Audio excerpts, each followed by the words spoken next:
उनमें समय का जरूर ध्यान रखें।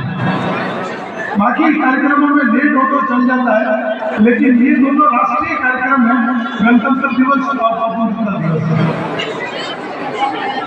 जब सारे बच्चे आपके इंतजार में खड़े हों और हमारी सहभागिता अगर धीरे धीरे हो तो थोड़ा सा यहाँ के स्टाफ को, यहाँ के कार्यकर्ताओं को और जो लोग इन कार्यक्रमों के प्रति समर्पित है उनको थोड़ा लगता है कि गांव की सहभागिता जो है वो समय पर रहेगी, तो इनमें एक उत्साह, इनमें एक चेतना जो है वो अलग ही तरह की देखने को मिलेगी।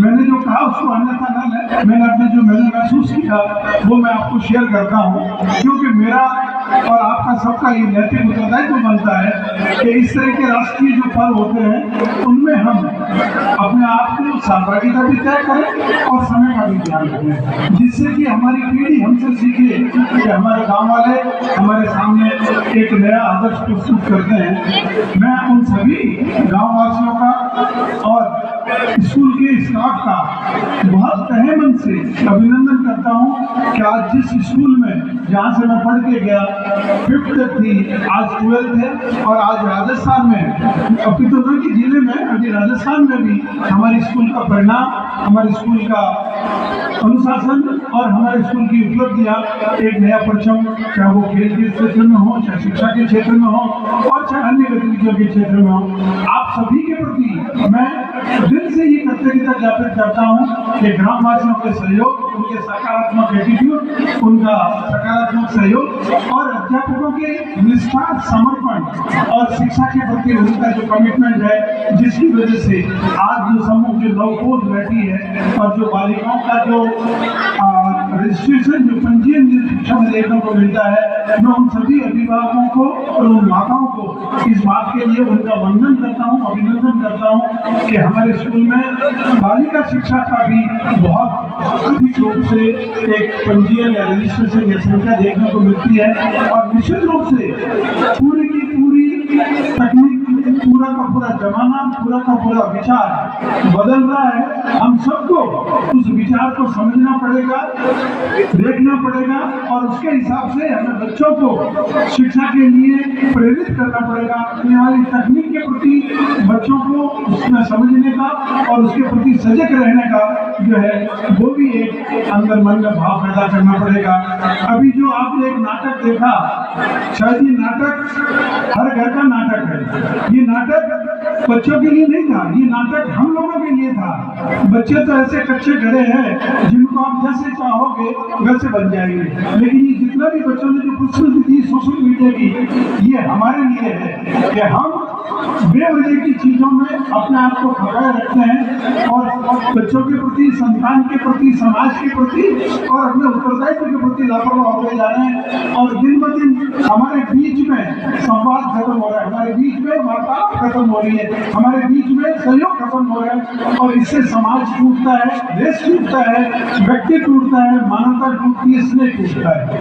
कहीं न कहीं अगर कोई कमी है तो हमें उस मानवता की, उस प्रेम की, उस संवाद की बातचीत, भले बोलना नहीं है लेकिन बातचीत होनी चाहिए।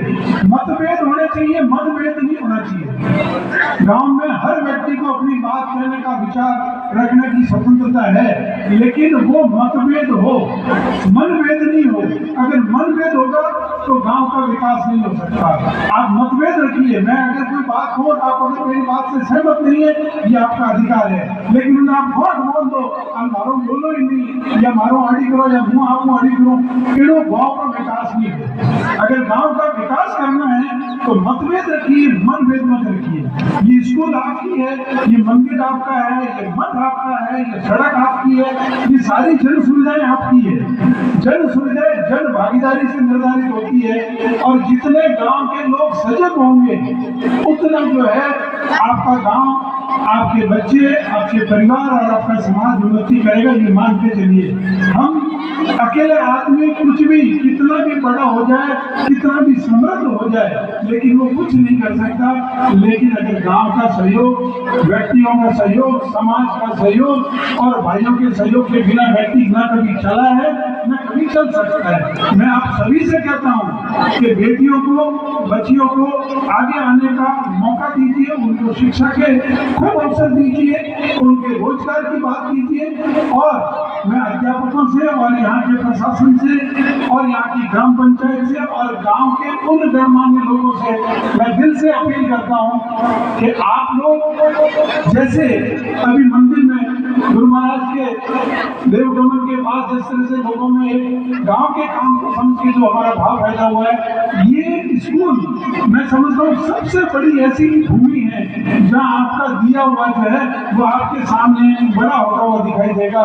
इसलिए आप सभी जो है, जो समर्थ है, जो दे सकते हैं, उनको दिल खोल के देना चाहिए और इस स्कूल को हम इतना बड़ा करें कि आने वाले समय में हमारे गाँव में कॉलेज की व्यवस्था हो सके, जिससे कि हमारी बच्चियां पढ़ सके और हम उनके लिए कुछ न कुछ कर सके। ऐसा कुछ सोचें अपन तो शायद हम सोच रहे हैं बड़ा सपना देखेंगे तो हम कुछ बड़ा सोचेंगे।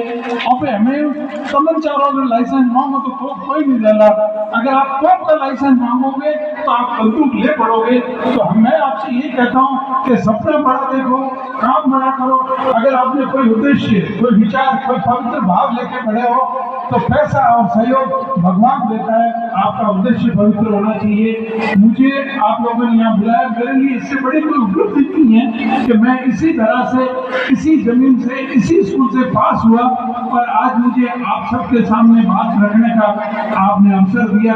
मैं उस गांव के प्रति, इस भावभूमि के प्रति, इस जन्मभूमि के प्रति और मेरे सामने बैठे हुए मेरे वो सभी बुजुर्गों के प्रति जिन्होंने मुझे अपने हाथों से बड़ा किया, मुझे दिशा दी, मुझे अच्छे बुरे का ज्ञान दिया और मुझे ज्ञान दिया, मैं उनके प्रति, सबके प्रति अपनी कृतज्ञता और उनके प्रति नमन करता हूँ, उनके प्रति धन्यवाद ज्ञापित करता हूँ। और प्रिंसिपल साहब और यहाँ के स्टाफ के प्रति अपने दिल से, गहराइयों से आपके प्रति मैं आभार और कृतज्ञता ज्ञापित करता हूँ कि आपने मुझे यहाँ बुलाया।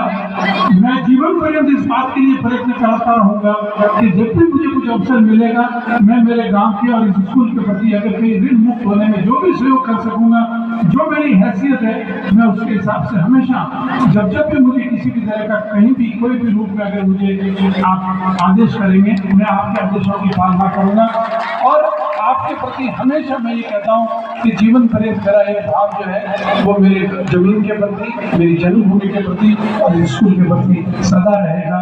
जय हिंद, जय भारत। आप सभी का अभिनंदन। जय जय आप सबकी जय।